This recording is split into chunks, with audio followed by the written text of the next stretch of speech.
Yes, tonight is Dan Senior, back on the program, a longtime advisor to various Republicans, currently an advisor to, amongst others, the Speaker of the House, Paul Ryan. He's also the founder of the Foreign Policy Initiative. Dan, thanks for being here. Let's talk first about where you are in the presidential race. Last time you supported Mitt Romney. Who are you supporting in this race? No, I'm not officially supporting anyone now. I have a bias towards Marco Rubio, who I've known over the years. I was involved with his campaign in 2010.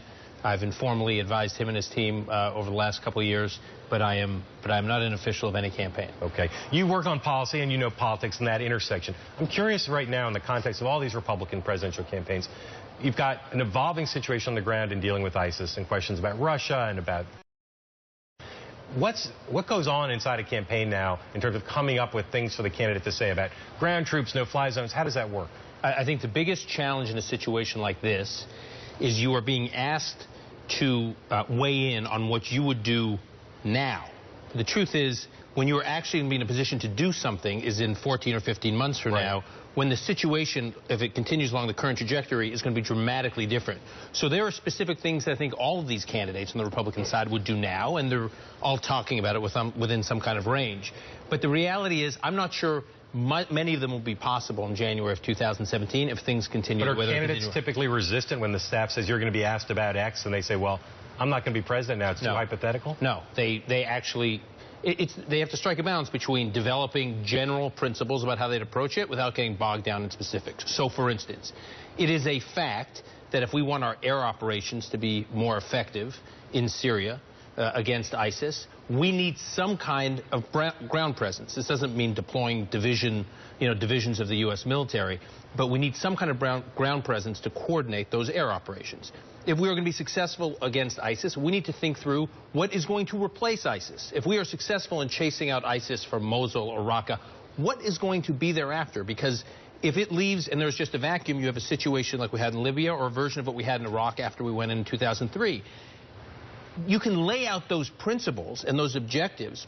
The challenge or the balance you want to strike is not getting bogged down into, well, exactly how many troops? And what exactly would your transition process look like? If you got rid of ISIS, if you got rid of Assad, then what? Who would you engage? Who would you include? You can easily go down a rabbit hole of trying to get into these very detailed specifics that you're just not equipped and certainly don't have the access to the intelligence to weigh in on. So it seems to me like when these situations, I'm thinking about Paris now, comes along, becomes a big pivot point in the campaign, right? A big foreign policy event happens in the world. You think back to 2012 when Benghazi happened, it was a big moment, obviously later stage in the campaign, general election, but the reason it mattered was because it provided for a lot of people a window on Mitt Romney and his character, his political instincts, etc. Who do you think, in terms of how Republicans have reacted to this Paris moment, who do you think we've gotten a snapshot of that's been revealing, either positive or negative? I think both Marco Rubio and Jeb Bush have laid out strategies generally for how they would deal with the real threat. So we're focused on whether or not a security crisis that happened in Europe could happen here, real issue. We're focused on the refugee crisis, which is a real issue. We should be establishing policy prescriptions. But at the end of the day, they're all symptoms of a problem. The real problem is we have failed states in Iraq and Syria. You have a border that's been erased. Basically, northeast Syria and western Iraq have been just completely taken over by ISIS. And unless you deal with that, you have nothing. And so no policy. So I think Marco and Jeb have laid out generally how they would deal with it. I think Christie has, had a different approach. Without getting bogged down in what he would do in Iraq or Syria, he's just played the sort of Rudy Giuliani of this race, the tough guy who's going to deal with the security issues in the United States. So each is going with, what works for their particular background and what they're particularly interested in. But I've been impressed with some of the candidates. I do think they're laying out real ideas, a real governing agenda that is true to who they are. Do you accept the conventional wisdom that Ben Carson has been hurt by this moment and his reaction to it? Yes. Do I think this will bring Ben Carson's numbers down to gravity over the long run? Probably not. But it is not helpful, as a general matter, when your own advisors are going on the record saying you're not up to speed on foreign policy when they're in the middle of a homeland security or national security crisis. If you are running to be commander-in-chief, that is not a good thing to happen. Will it eventually crash his numbers? I'm skeptical. I think he's a very strong, This following is very loyal to 700,000 donors, like over 4,000 people engaging him on Facebook. I mean, he's a real following, and it's reflected in his numbers. And even if they've come down, I don't think they are going to evaporate just because there are questions about his commander-in-chief credentials. Let's leave Trump and Carson aside for a moment and talk about the four establishment candidates and Cruz. So Cruz, Rubio, Bush, Christie, and Kasich. In that group, what do you think currently is differentiating them, if anything, on national security issues? I think every one of them has experience in some way that lends themselves to being in charge in these issues. So the senators, Rubio and Cruz, which is where I think this race is ultimately heading, the senators obviously are just fluid on these issues and fluent in these issues just because in the case of Cruz, he sits on the Senate Armed Services Committee. Rubio sits on the Senate Intelligence and Foreign Relations Committee. They're getting intelligence briefings. They've been, steeped in these issues over the last number of years. I get that for elites, but for people in Iowa and New Hampshire, are they really looking at that and saying, oh, they're on the committee, that's impressive? No, but they've been on Codell's. It's not the credential, it's the self-confidence and the expertise that they get on those issues. So it's not they don't sit there saying, oh, Marco Rubio's the chairman of the Western Hemisphere Subcommittee on the Senate Foreign Relations Committee, therefore he's ready. But it is impossible to look at Marco Rubio when he starts going deep. Go look at his back and forth at the Council on Foreign Relations. I guess not a base crowd, but you just look at these platforms where he's had to weigh in. You do get the impression that this is a guy in command of facts and knowledge and analysis. More than Bush and Christie and Kasich? So I think Bush, Christie, and Kasich have other advantages. I would say more Christie and Bush than Kasich.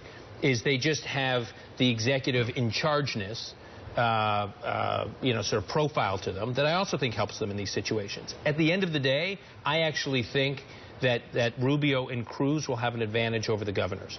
I think that them, demonstrating real expertise, demonstrate that they've been marinating in these issues for a while. They've been in the middle of these foreign policy fights with President Obama. They had to vote on whether or not to send troops into Syria after Assad crossed the red line. They had to take real responsibility. They had to vote on what to do with these intelligence and national security programs, the metadata program.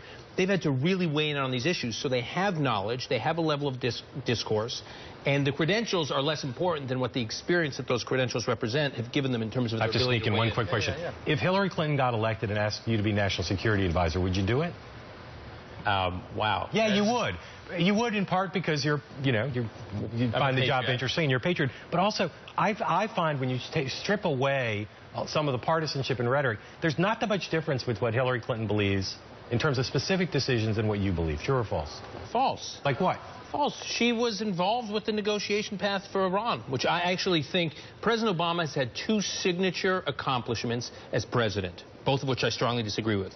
One was health care reform, which is the biggest, entitlement that's been established in modern times. I mean, every Democratic president has tried and failed. And the Iran deal, it was an impressive feat. The Iran deal was an impressive feat. What the president accomplished internationally was impressive, multi-party negotiations, and what he accomplished domestically, getting the U.S. Congress to get on board with it. It was, and the implications for the Middle East and for America's role in the Middle East are going to exist for a long time. And Hillary Clinton was part of that process. She hasn't explained it away. She hasn't apologized for it. She's a strong supporter of it. So let me just follow up. And I want the next president to be unwinding this Iran deal. All right, that's one area of disagreement. It's a big one. But let me follow the political logic of that question towards what a general election looks like.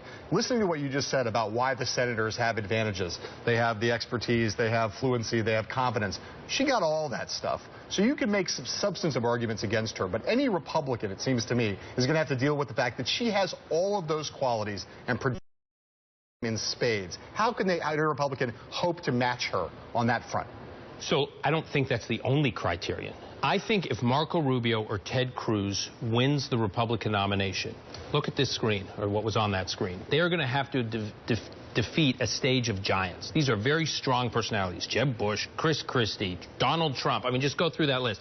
If Cruz or Rubio emerges as the last man standing after defeating all those folks, people are going to look at them differently. They are going to look large and in charge. And you combine that looking the way Obama looked after he defeated Hillary. Obama looked like a different person in 2008 when he took the stage at the convention. They did those months and months and months of debates on that stage with all those candidates. And I think Rubio and Cruz will be the same, plus the knowledge, plus the expertise, plus the youth. The youth ultimately will be an asset because I do believe it's going to be a generational campaign. You're young, you are large, and you're in charge, and you're staying with us. And our future NSA. Under the Clinton administration. Did you run that by the Clinton folks? I'm floating it tonight. Dan's staying with us because when we come back,